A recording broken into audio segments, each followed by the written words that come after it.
Bringing you the rigs, the trucks, the laboratories, and offices, this is the Oil and Gas Contractors Connect podcast with your host, Ryan Ray. Welcome to the first edition of the Oil and Gas Contractors Connect podcast. I am your host, Ryan Ray, and this is the show where you're going to get to connect with oil and gas contractors from upstream, midstream, downstream, all parts of the industry right here. If you or your company would like to be on the show, we're going to post a link to my LinkedIn profile, and that is the best way to get in touch with me, and we will get you on the show. This show will be sponsored by R Squared Global. It is the company that I own, and today we have on my right-hand man none other than WIll Merritt, who is the, well, what is your official title at R Squared Global? Because I can see my right-hand man, but you do have an official title, so what is that? I've been telling everybody right-hand man to Ryan Ray myself, but no, I think officially I'm going by the Director of Survey Operations here at R Squared. That's what I put on my email. Well, it does not nearly cover all the things that you do for us, and so Will, let's kind of backtrack a little bit about us and the company. So, as I was telling you offline here, a lot of times people kind of circle back around to hear the first episode, so we kind of want to talk about who we are, what we do, and why we created this show, and there's a couple of reasons, and we'll get in that here in a minute. But so first off, just about the company, we've been in business since 1995. I've been with the company since 2005, I think is when it was, March 2005. And Will, when did you come on board? I came on in June of 2011. Okay, 2011. All right, and our primary services and the things that we offer are engineering, land surveying, right-of-way services, GIS services. We do some consulting stuff as well, and then we have some international stuff that we might get into later on in the episode if we have time. But that's kind of the broad strokes of what we do. Will, you mentioned Director of Survey. Why don't you kind of talk about what it is that you're in charge of, and what do you do for us at R Squared Global? Sure, thanks, Ryan. Pretty much anything that involves our survey-related services.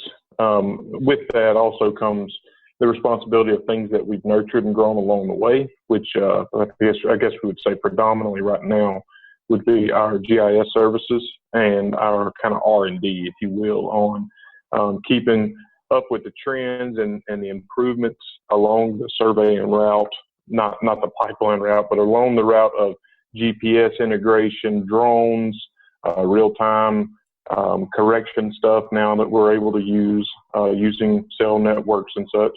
And then also just project management techniques, making sure that all of our managers are well educated and feel equipped, and using some of the latest stuff out there to help the latest practices that are out there to help streamline things. And also kind of in charge and overseeing that everybody's getting a good dose of education. Here at R Squared, one of the main things,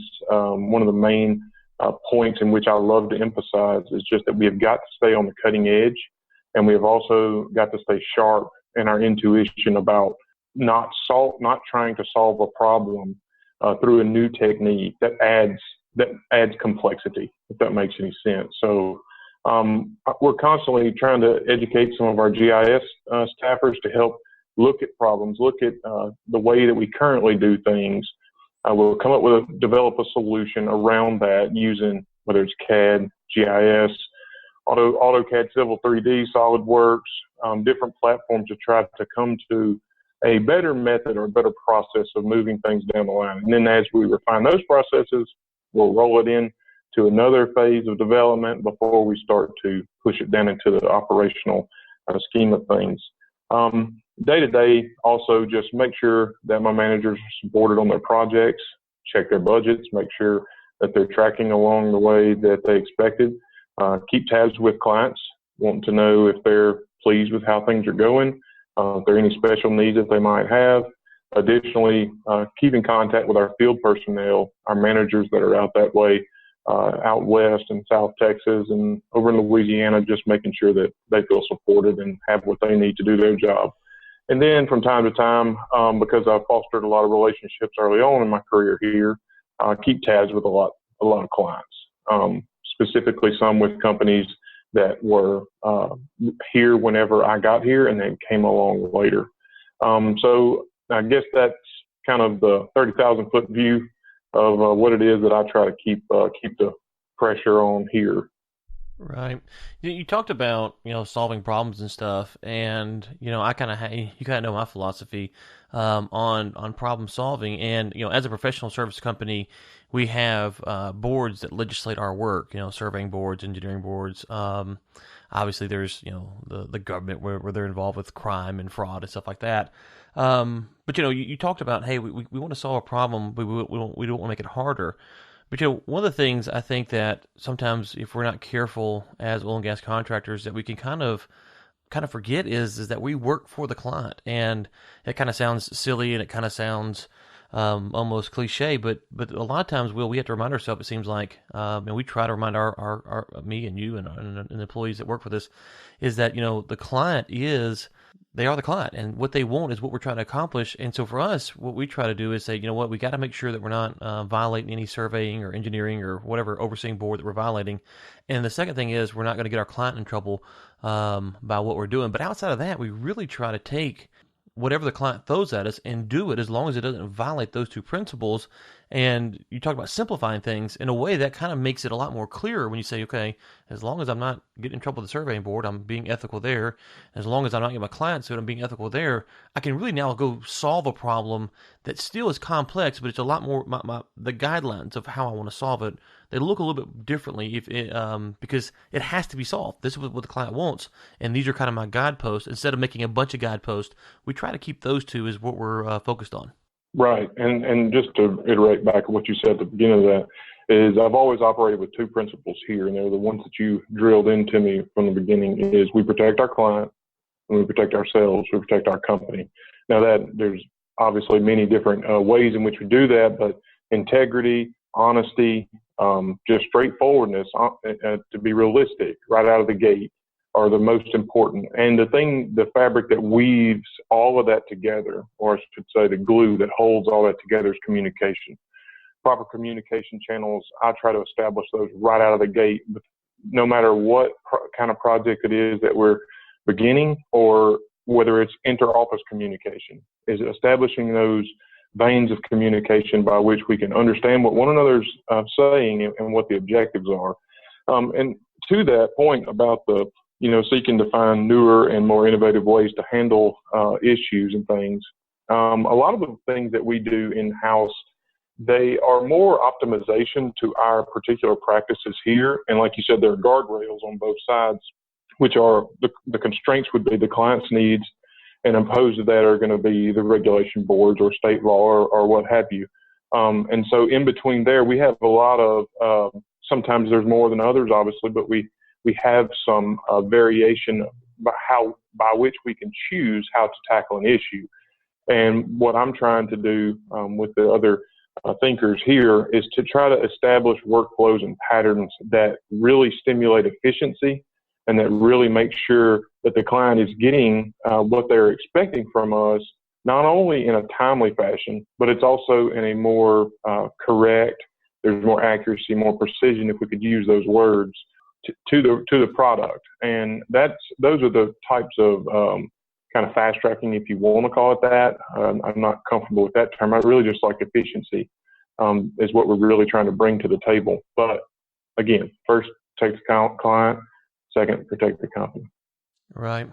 In our business, it's very clear that if we're talking about when we're out there on the upstream side when they're drilling wells, or the midstream side where they're laying pipelines, the project, unless the budget goes away, the project's going to get done, and our job is to get it done as quickly as efficiently. And sometimes, if you're in a meeting, and I'm sure a lot of the listeners can relate to this, you get into a meeting and everyone has an idea, and you sit around and there's a lot of good ideas at the table, but none of those are actually what the client wants. And it's one of those things where it's kind of hard, because if you think of yourself if you think of yourself as someone who has some good ideas, you got to kind of check that ego, because you go, you know what, I may have a good idea here, but it's really not satisfying the client's needs. How do you balance that? Because particularly if you think about, we're just talking about the survey portion of what we do, it's kind of ambiguous sometimes on where exactly our role and how much authority and how much decision-making power we might have. And at the same time, we're wanting to make sure that if it's a pipeline, that the pipeline gets in service, or if it's a well, that the well gets drilled. So how do you balance those type of things? Yeah. So just to clarify, are you asking about inside the company? How do we go about doing that? Or if you're sitting at a table full of stakeholders with a right-of-way guy, an operations guy, Yeah, I mean, construction guy? I think it's both, because if you're sitting with the stakeholders, then that's one conversation. But even inside the company, we have to make sure that the conversations that we're having are not getting sidetracked on things that aren't really trying to get the objective Right. Yeah. completed. Yeah. So I think there is a guiding principle that in my mind I have to hold on to hard, because everything to me is a nail. So I just want to hammer it down. But at the same time, if you don't have some kind of reference point by which that can call you home on, something that can bring you back to your base, then you don't have anything. You'll wander into those areas where you just start blabbering about something that's not affecting the bottom line at all. So really what that is, in a lot of ways, since we have a lot of experience with these types of projects, we understand it pretty good from the outset, but at the same time, you have to listen to the client. You have to listen to your boss. You have to try to understand. And I was reading a book here recently with Stephen Covey's 5 Habits. And one thing he said in there, and something I've been trying to put into practice that's been really helpful, is that when you're told how to do something, in our case, it would either be you telling it to me, or one of the clients representatives talking to me. I'll listen, and then I'll turn around and give it back to them to make sure that I digested it properly. And if they say yes, then in my mind I'll lock that into this is a non-movable standard here. This is the objective. And anything that we're done beside that is held up to it in surveyor lingo with a plumb bob. It's the control point. It is the reference by which the decisions we make, the trajectories we take to get to the next phase or to the end of the project. That is the thing by which we will hang our hat on, if you will. Is that helpful? Yeah, no, that's great, because I think there's a couple things there on the repeating thing. Is first off, you just want to make sure you generally got the message right, which is sometimes it can be misconstrued. But the other thing is, and me and you have these conversations regularly, is about the words that are used in the sentence or in the paragraph, and making sure that we actually read those words, not read into those words. And we've had many problems that we've created or we've alleviated because either we didn't read the actual words or we did read the actual words, and kind of walk through that, because that's something that I think that that we all struggle to do. But there's a real importance of not reading into what's there. It's just doing what is being asked of you. Right. Yeah. So I was just coming from a survey background. Obviously, we have the standards just within surveying that is so important. I used 2 words a minute ago that should make most surveyors nervous without a lot more qualification. Accuracy and precision. Those are 2 completely different words, but they're interchangeably used all the time. And just understanding the principles surrounding the project or surrounding the circumstance are very important. A lot of the problems that we face and the things that we run into working in our industry they're basic and very simple. Either someone did not listen fully, they jumped to a conclusion because the last project they'd done with another company or maybe with the same company was done this way, or they have already bought into a preconceived notion about what to expect. And there's a lot of miscommunication then, therefore, because they're operating off of a base premise that the client they never even ventured down that path. Mm-hmm. And so that's why, rolling back, I think it's so important to listen and then give it back to make sure, because you get an approval then. Mm-hmm. In the first instance, when the client gives it to you or your boss gives you a directive on what to do, they are just extending something to you. But when you give it back to them in the affirmative, now you really actually do feel more empowered to go forth and do what you need to do, as opposed to, and everyone can relate to this, have this preconceived notion of what it is that they want. You read that into what they said in an email or, over a phone call, and then you get to work and you get into the minutia of it and you start thinking, I wonder if this is really what they're needing. I wonder if this is really what they're wanting. And some people are apprehensive to reach back out because they made a show that, oh yeah, I got it, I understand, yeah, I know exactly what you need. So right then they had this conflict, and so sometimes they make the wrong decision, and sometimes they make the right decision, and their assumptions were correct. However, that rolls back to one of the first things that I said is a tenet around here that I'm very I'm a stickler about is creating those communication channels. So that if I get to a point in a project, or if I get to a point doing something that my boss told me to do, and I get confused and I'm not exactly sure do you want me to do this or do that? Or what about this, this anomaly that's come up? I've got a communication channel. I've already established that if I have a problem, who do I email? If I have a problem with this phase of the project, who is the lead? So I think that setting up that communication structure is so critical, and then listening is extremely critical. And I think with just about all the clients we have had great reviews from our clients just coming back to me and saying, hey, I really appreciated so-and-so's work on this project. They answered the phone every time we called. I really appreciated how fast y'all got out to the field and took care of this. I really appreciate, there's additional GIS maps you made for me because it really helped me understand, where track 7 was as opposed to track 9, and that all just goes back to communication and listening. Yeah, and I think that, like you're saying, there's a couple of things there. We'll move on after this, unless you have something to follow up on it, is that, one of the things that we kind of stress, and I think you stress, I know I stress, is that when you talk about communication, if you do what you're told, and it kind of sounds childish almost, but if you do what you're told, and what I always tell my employees is, if you do exactly what I say and it goes wrong, well, then it's my fault, because that's what I asked you to do. It's the interpretation of what I said is what causes the problems. Now, the caveat to that, of course, is if I ask you to do something and you know that there's failure built into it. If I said, hey, go do this, and something that I don't know, like you were saying a minute ago, then that's when you should advise, say, hey, I understand what you're saying is you want me to do X, Y, and Z, just so you know, if you do this, these things might happen. But there's a lot of heartache that's saved by just, like you said, taking information, clearly communicating that back to whomever you're speaking with, and then doing exactly as you're asked, because most of the time, unless we're saying something like run to the store, we're speaking in slang, we usually communicate in a manner that's pretty either it's really direct or it's very loose, and learning to read between those lines when someone's saying, hey, go run to the store. Yeah. Well, that never happened in the oil and gas industry. Right. No. But as you practice and you start to pay attention to how people talk, and you realize when someone says run to the store, they almost never literally mean run to the store. They mean go get something from the store. But then when they start saying something that's very specific, you realize, okay, hey, this is not something loose. This is actual go do this and this and this, and there's not much room for interpretation on how to take that. It's what it means. And so as you talk about... to that point, it's a two-way street, just like you're saying. So being an effective listener teaches you to be a more effective communicator. Mm-hmm. And I can almost plot on a graph for myself, and I'm not trying to pat myself on the back. This is just how it works. But if you learn how to listen well, and you give that feedback, and you feel affirmed in what you're doing moving forward, and you have a communication channel to fall back on in the instance that you run into something, then that allows you to go to your subordinates, and you're able to better communicate what your expectations are. And that just makes the whole thing better. And that's one of I think R Squared's just great strengths, is because people try to understand one another, and they try not to read into the situation.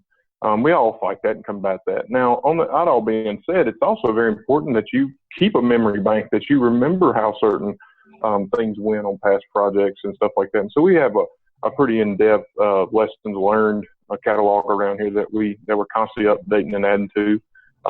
But it's, for instance, I'm looking at a project right now in New Mexico, and there's these sections, and within one section there is a BLM track, a New Mexico State land track, another BLM track, and then it reverts back to New Mexico State land before we exit on a north to south way.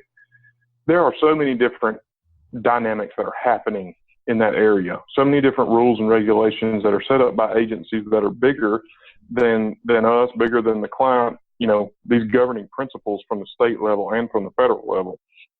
You have all these things that you have to try to juggle, and you can get overwhelmed by trying to create communication channels or trying to assume a lot about each one of these. And that's where it's important to, write down for yourself a stakeholder map, in a sense, on who do you need to ask particular questions to. And then when you have an opportunity, I don't think it's important to do this, say, on a conference call, but sit down with the lead project manager and say, look, I just want to make sure I've got this right. So John, he's in charge of anything I need with state land, right? Asking questions on that. No, that's Susan. Okay, for Susan now. Susan's, and just help yourself weed through some of the constant complications and the complexity that comes up with a project such as the one I'm staring at right now. Right. It's interesting. I realize is look at the clock here. We spent most of the time talking about communication, which is not a service that we offer. We're not charging for communication, but it's interesting because that is, I think that's every company has their own unique value proposition or whatever, and so that's something that we try to pride ourselves on is communication. But there's another thing I want to talk about, and we'll start to kind of expand to maybe more tangible things. And this is something that we've kind of tried to pride ourselves on. And if you go back to the old boxing fights, late fight championship rounds around 14 and 15 when they used to fight that long, the big fight. The question is, was the fighter going to quote answer the bell? Was he going to get off the stool? And we've really tried to pride ourselves on as being an organization, a company that is going to answer the bell when that time comes. And obviously, it's not always easy to do, but it is something that we do have to do. And I think we try to set ourselves apart with having that mentality. Yes, very much so. And like that is one of the things for me that really just makes it home here, because the community of people that we have work for us, we go to each other's kids' birthday parties. All right. We eat lunch together at least once a week. Like, we spend time chatting with one another with coffee in the morning. Like, there is an atmosphere here that allows us to have that type of responsiveness when it's time. So everyone can be cordial and everyone can have a good relationship and good friendship. But when you dig in, and relationships are important to you, when that time comes, and as you know, it's come for us before, where we had to turn around 14 miles. We had to do a 14-mile survey in one day. It was on Mother's Day last year. 14 miles, picked the phone up, called my field crews that we've had hired for several years, and the next day, that was on a Saturday evening, the next day we had 5 crews roll up at daylight, and we knocked that thing out. That's entire preliminary, knocked the entire line out.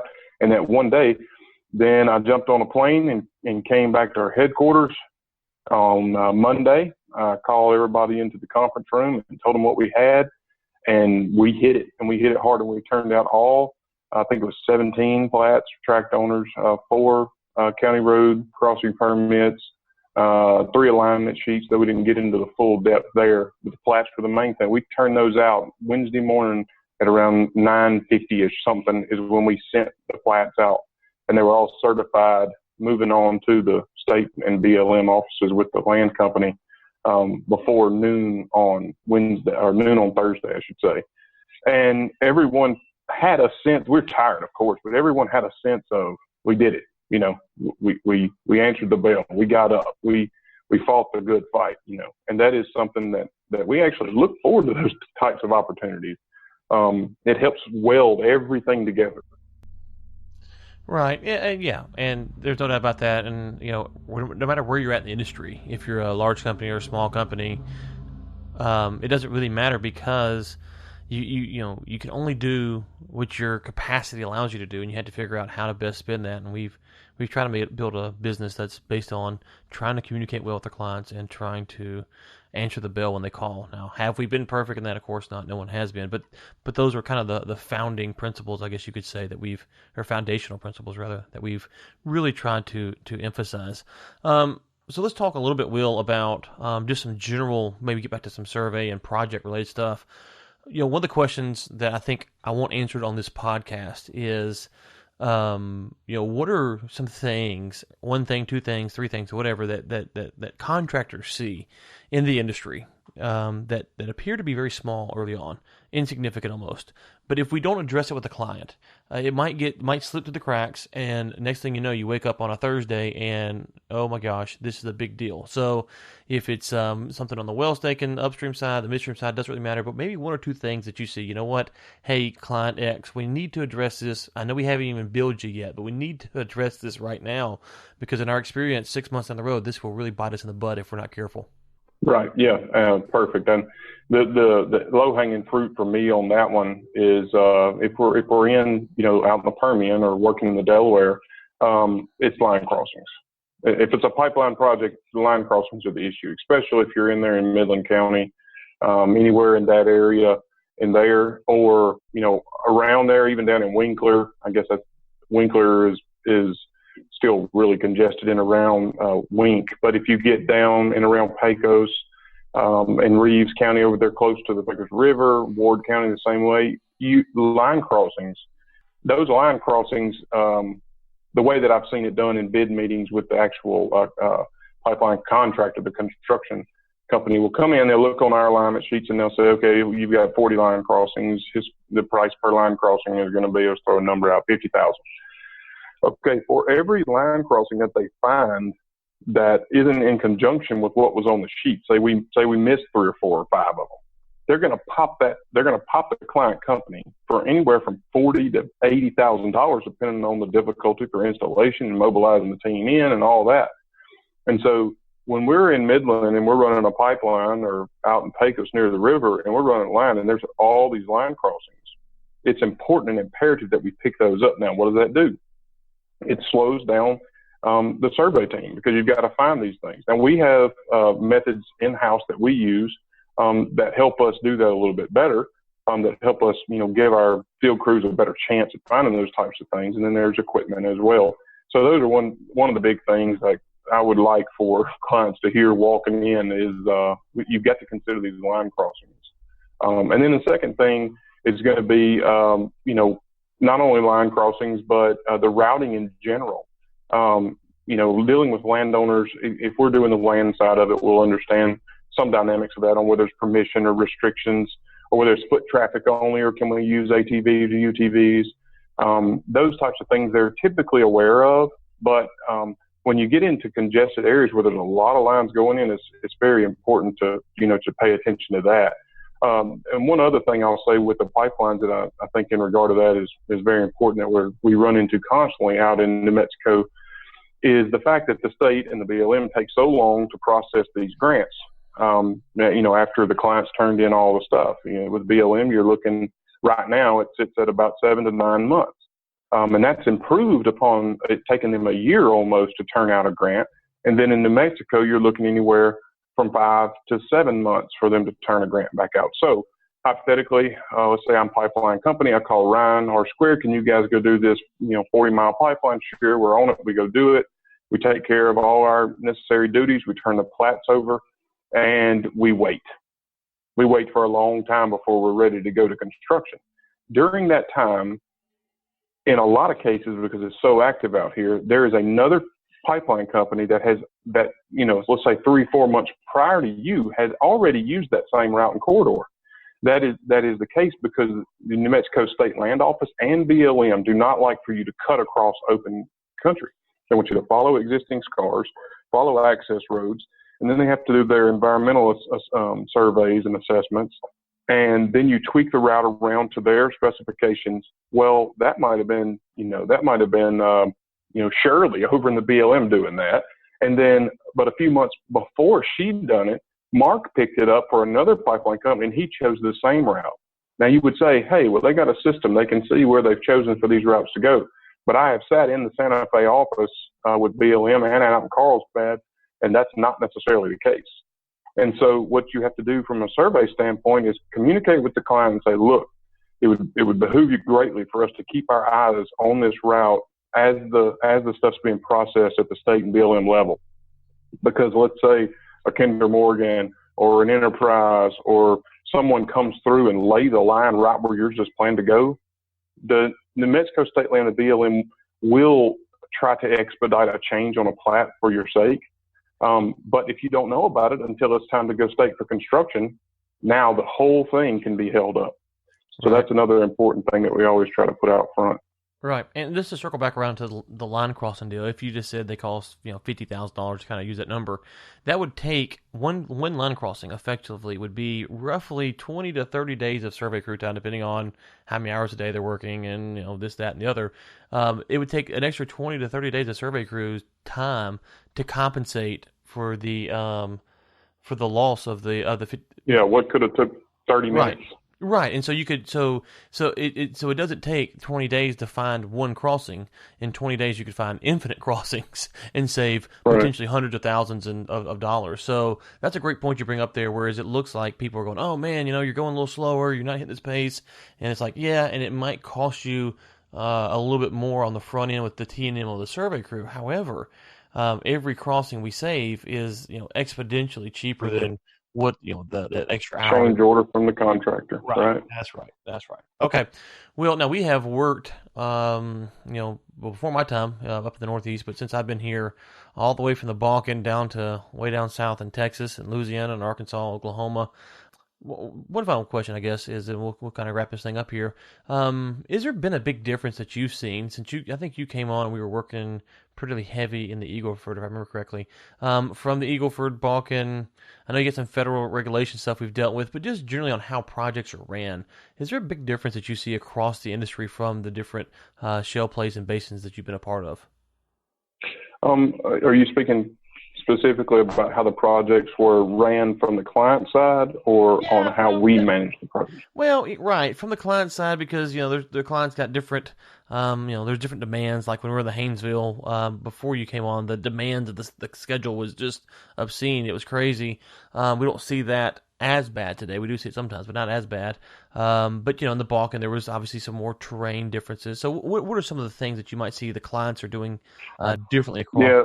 The right. So in the Eagle Ford, what I experienced down there was a lot of the lines and stuff that we were doing pipeline work on. They weren't necessarily direct well connects and gathering systems. They were parts and pieces of that. The timeline, I wouldn't call it relaxed, but it didn't have near the amount of pressure as the projects that we had in North Dakota that were great, 80 miles worth of gathering in the Badlands, and the massive amounts of gathering systems that we've done out west, in Delaware and the Permian and such. So in that sense, things are hyped up a lot more. There's a lot more attention to the clock. Where that's killed you over here or out west has been in the devil's in the details, right? So the federal regulations, state regulations, and then back over, across the state line, you're dealing with line crossings, flow lines running everywhere. A lot of those things take a back seat. We'll say we'll deal with those when we get to construction. What we need right now from you guys is we've got to get this right away bought, because these volumes are coming online for our client, whoever that might be, EOG, Devon, and we've got to make this happen like fast. So the emphasis was in a different place. In the Eagle Ford, the emphasis was really on routing. I mean, it was really on getting the pipeline in the most constructible, feasible way, in a good position to build the thing. Terrain's quite different down there, obviously. And there were a lot more landowner constraints down that way, with lots of big game ranches, lots of river crossing streams, things of that nature really dictated where you had to put your line. So there had to be a lot of communication. So there's a lot of emphasis on that down that way. Up here, the emphasis is on speed of connectivity. Let's get the pipeline to the meter skid and get it hooked up and bolted up, 2 hours before the well starts producing it, is what it feels like. And it was pretty much the same thing up in the Bakken. The difference with the Bakken was it was both. It was both a routing constraint issue that you always faced, and the connectivity, because they always have an option to truck if the pipeline's not there in time. They can always truck it out, right? Well, in the Badlands, if you're talking about trucking, that is a massive, massive thing to undertake up there, with the terrain and with the roads and with the washouts, and if it rains or you get into the wintertime. So getting that pipeline to the meter skid and prepared to accept was extremely critical, but to just get the pipeline to the meter skid was extremely difficult. Right. Okay. All right. We are running out of time here, so let's go ahead and bring this baby down. I already mentioned I will link to my LinkedIn profile in the show notes, and we will link to Will's as well. Obviously, the website is gor2.com. That's GOR2.com. And Will, I'm thinking maybe in, after we get 20, 30 episodes out, come back on, and because I am curious to see from other contractors' perspectives, problems and things and how they're solving them. And hopefully this show will, kind of help us. There's so many people out here in the industry that it's kind of hard to keep up with everyone. So hopefully this show brings folks together, and so maybe get you back on and hear some of your feedback from what we've learned from these other contractors. Or anything before we get out of here today? No, I'm really thankful that we decided to do this. I think it's going to be a great thing to listen to when you're out of service between Odessa and Carlsbad. And for those in Houston that kind of want an inside peek at what goes on in the minds of us lowly contractors. So thanks for doing this. I think it's helpful. Here it is. All right, good deal. Well, listeners, thank you so much, and we will have episodes. We've recorded a lot of episodes before we actually release this, so we've got several lined up. If you do want to be a part of this, just connect with me on LinkedIn, and I will get you hooked up with Nate and get you lined up to come on. Will, thanks for joining us, and to the listeners, until next time, keep climbing.